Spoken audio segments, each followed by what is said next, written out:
This is a factory where robots make robots. Japan's Fanuc Limited, near Mount Fuji. It's late afternoon here, but where have all the people gone? They've gone home. The factory continues to produce, but without people. It's Kurt Vonnegut's apocalyptic vision in player piano. Machines doing most of the work, very few people. The robots are coming, the robots are coming. Not only in Japan, but on assembly lines all over the United States. And the automation and the computers and the dream of a world of tomorrow. But along with the dream, there is a nightmare. The blue-collar blues. The factories closed, jobs lost, new skills needed, a revolution in more than name, as in the Industrial Revolution, politics, economy, society forever altered, for good or bad. The Great Lakes states alone have lost almost 2 million factory jobs in the last decade. The obsolete steel mills are tumbling down on whole communities.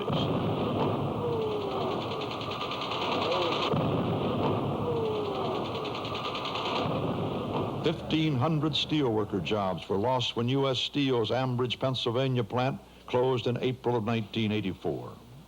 From Roosevelt's days when he went to power, labor, and the cost of living, everything went up beautifully. A man could live and raise a family and buy a car and buy a home. This is the first generation we're going backwards. If you're over the age of 50, if you're over the age of 40, and you go to get a job and they'll tell you you're too old to hire and you're too young to retire. We have to put people back to work the jobs that they've had, that their fathers had, their grandfathers had. And these kids coming out of high school this summer, where are they going to go? They can't all fit in McDonald's and Burger King. We was expecting to leave these jobs to these kids. This feeling that, well, so what? We'll become a service industry. That'll never work. Not, unless we all want to lower our standard of living and be a service nation. You can't just have video arcades and drive-in banks and hamburger joints. Who's going to come up with the money to go play the games or eat the hamburgers? There isn't anybody who could ever point to one of our robots and say, that machine took my job, because that machine didn't. We've always gone to our customers and said, please, upgrade the individual. What in the world are we going to retrain for? I can't imagine. We can't all be computer operators. What are you going to compute? The idea that suddenly, instead of doing all the boring jobs, and there's an awful lot of routine number crunching and boring work on computers as well, and on word processors, but instead of doing that now, that we'll all sit back and be doing fascinating, interesting, responsible jobs, simply isn't true. Well, my experience is that this type of technology doesn't liberate people at all, that in fact the reverse is the case. It controls the whole environment in which they work and operate. In the field of white-collar work, for example, there are computer-aided design systems for architects, where the architects can no longer think of all the type of architectural elements they might use, but where they're confronted almost like children with a Lego set. They can make a pleasing pattern out of a few little elements, but they can't change the elements because they're said to have been optimized. I think the whole history of automation shows clearly that you can remove routine work and at the same time make the job that remains far more monotonous and far less interesting than the job that went before. It seems to me that the jobs that remain, whether in the white collar or in the manual field, will be de-skilled. There'll be jobs in which the worker, whether by hand or by brain, is controlled by the machine rather than the other way round, that they'll be reduced to almost a machine appendage, simply reacting to the system rather than acting upon it. And it'll give the employers enormous control over them. You make parts, the parts are part of what you'll never finish, what you didn't start. Machine speed, too slow, too fast. You're part of the machine as the machine goes fast. Work, shift work, work. Overtime, work, production line, production line, production line, production line, production line.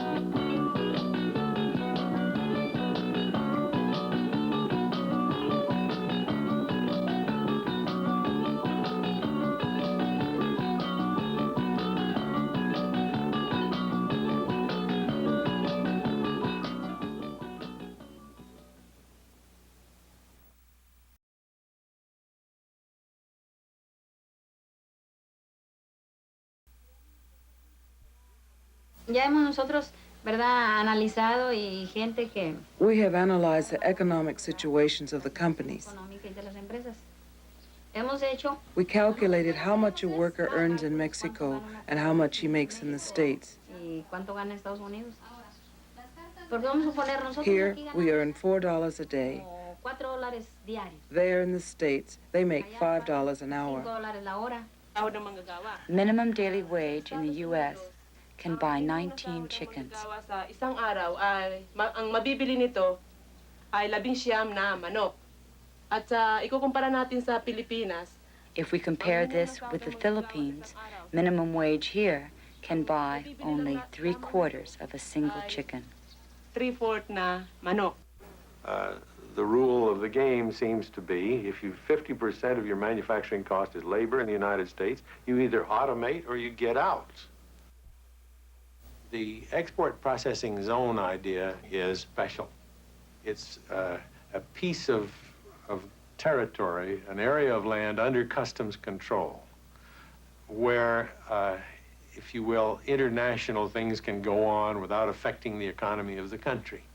Export processing zones have the advantage in developing countries that they make efficiency in export manufacturing. You bring in parts and components and machinery from all over the world.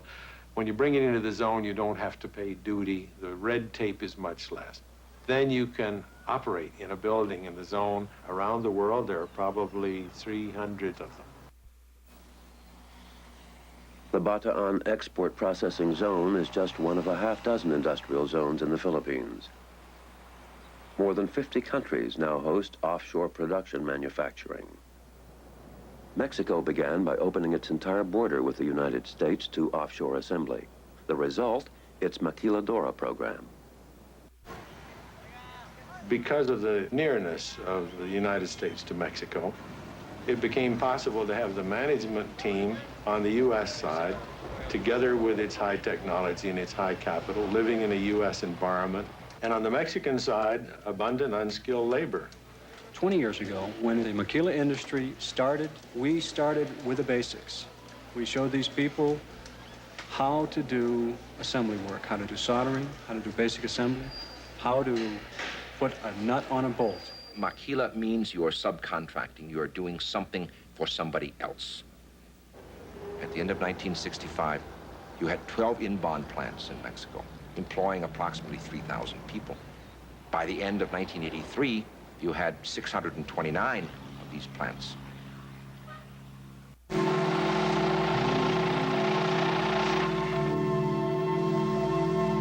Last year, workers' take-home pay was 860 pesos a day. Families that were used to buy 5 kilos or 5 dozen tortillas for their family were down to 1. There was no one eating meat regularly, not even once a month.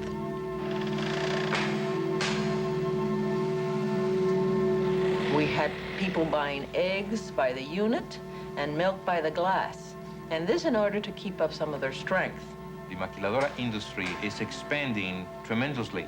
The wages in Mexico are one of the lowest in the world. They've been very good workers, and they're still very good workers. Initially, the work was done in Hong Kong, in South Korea, and in Taiwan. Later on, it progressed into other parts of the world, Malaysia, Indonesia, the Philippines. Manila had no semiconductor work whatsoever. Ample labor supply, lots of unemployment. A huge city. As the wage pressures grew in other Asian countries, people started looking at the Philippines. What can we do in Manila? And in a period of about 6 years, from zero, they employed 50,000 people in 25 companies making semiconductors. We no longer live in a 5-mile diameter world, as we did back in the 1800s when we were largely an agrarian society. We live in a society that includes literally all people of the world. If a worker in some place else, for instance in Asia, is doing better work for less money, that's going to impact us here in the United States.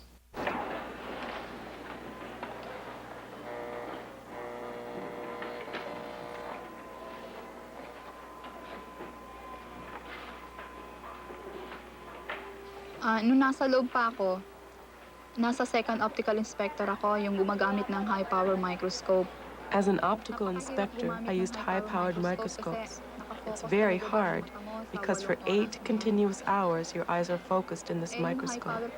This is very straining, and many complain about this. Marami nga nagko-complain yan eh. My daughter, who works in an electronics factory, told me I can't go on any longer because my eyes can't see anymore. Nandiyan yung masusuka ka, nahihilo ka. Sometimes we vomit, we faint, and we get permanently blurred vision. Yung mga iba nga dyan, nabubulag. O sea que yo duré como unos 3 años soldando. I have worked as a solderer for 3 years. We don't have protection, so all the fumes go into our eyes. There is no ventilation for the fumes, so we absorb them ourselves. The level of permissible use of certain toxic, very toxic type of materials is much higher in Mexico than it is in the United States. Precautions taken by the plants to protect their workers are also almost non-existent. Estando dentro de México. Within Mexico, the worker has certain constitutional rights. Individual guarantees, federal laws, labor laws that are supposed to protect us. And yet, we're kind of semi-slaves. Semi-esclavos, y eso no es mentira. Es verdad. There came a time when one of our fellow workers asked for a higher salary. Instead of listening to him, they beat him up and put him under arrest. Todos protestamos. So we all decided to protest and we stopped working.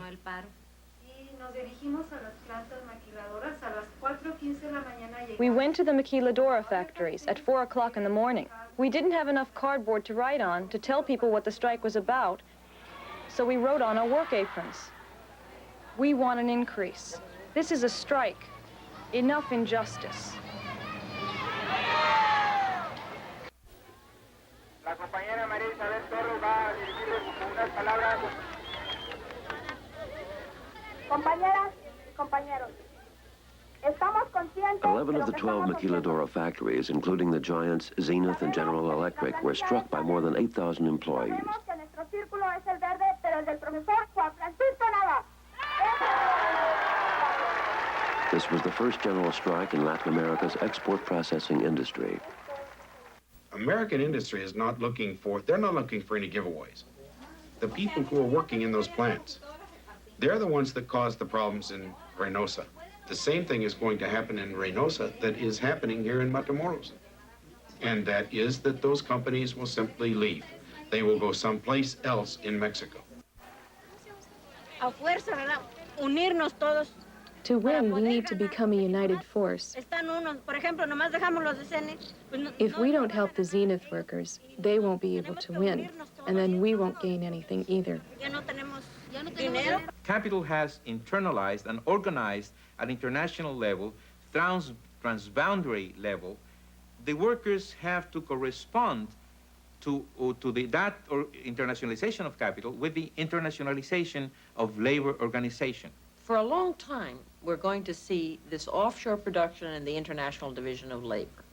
And here is where I think there may be the key. I think country by country unionization is not going to be the answer. But maybe industry-wide unionization. I can't see why a company with a plant in Taiwan, with another one in England, with another one in the United States, with another one in Mexico, with another one in the Caribbean, and with another one in the Philippines, another one in Sri Lanka, or wherever, where the industry itself, the workers could really organize industry by industry, even if it is an international workforce. And in this way, inform one another of wage rates within their country's reality and negotiate under the whole spectrum.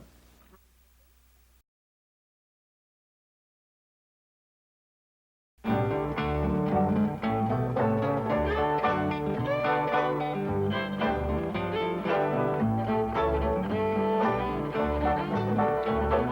a big white panel truck, been standing on the road all week. And the sign on the side says the telephone company. I don't know, that can't be right. right, because they took out my phone last month. I wonder is someone listening in on me? And I wonder who's watching the man who's watching me. I wonder who's watching the man who's watching the man who's watching me. We seem to be living in the era of the spy. Sometimes when bunglers are involved, it's downright funny. But more often, it's dangerous. Probably most Americans believe that without a court order, telephone bugging is illegal. Unfortunately, they're wrong. The law that protects us from this kind of surveillance has a big loophole in it. This loophole permits employers to bug millions of conversations each day without the knowledge or consent of those on the line. Any employee who works with telephones or computers is subject to this kind of secret bugging. That means customer service representatives, government workers, telephone operators, hotel reservation clerks, potentially 15 million workers, all people you might speak to every day.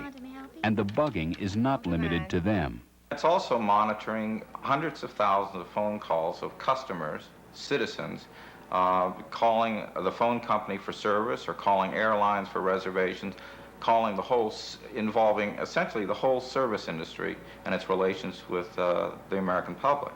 The jobs done by these workers are high-stress jobs. They are fast-paced and relentless. And the fact that at any moment their conversation might be secretly listened in on or even recorded adds immensely to the stress already present. And rather than being a method of constructive review, this bugging often leads to harassment. Hi, may I help you? When we're monitored on, we never get our feedback right away. You know, they might wait until the end of the day or 3 or 4 hours later, and by that time we might have handled 300 or 400 calls. We don't need to have anybody standing over us with a stick. I would do an even better job if I were treated as an individual, as a human being, rather than part of a machine. The best way to get effective work from people is to tell them what needs to be done and then get out of their way and let them do it. Give them scope, give them some room to work together, to come up with new ideas, and to use their own initiative. And all the studies have shown that that's exactly how you get the best work. Until you've had to answer calls in 19 seconds with people that are incoherent, I really can't make you understand how stressful that can be. And then to see your supervisor disappear with her clipboard. Yeah. Oh my God, has she gone to the back room to listen to me? Corporations claim they need monitoring to ensure quality. But time and time again, this has proven to be false. Morton Barr, president of the Communications Workers of America, cites 2 cases where bugging was stopped and productivity went up. Both AT&T and the C&P Company of West Virginia, rather than put a beep tone on the monitored call, decided not to monitor at all. And lo and behold, they found that service quality actually went up. United States Senator Paul Simon and Congressman Don Edwards have introduced a bill which would help eliminate the invasion of public and employee privacy rights that results from secret monitoring. Other end of the line. To close this loophole, I have introduced H.R. 1950, which would require an audible tone when employers listen in on employee telephone conversations. This bill would not limit an employer's ability to monitor conversation for service quality, nor would it interfere with wiretaps for law enforcement purposes. It would merely require notice to employees that they are being monitored. We just want to protect the American people from another encroachment on their basic liberty. Who's watching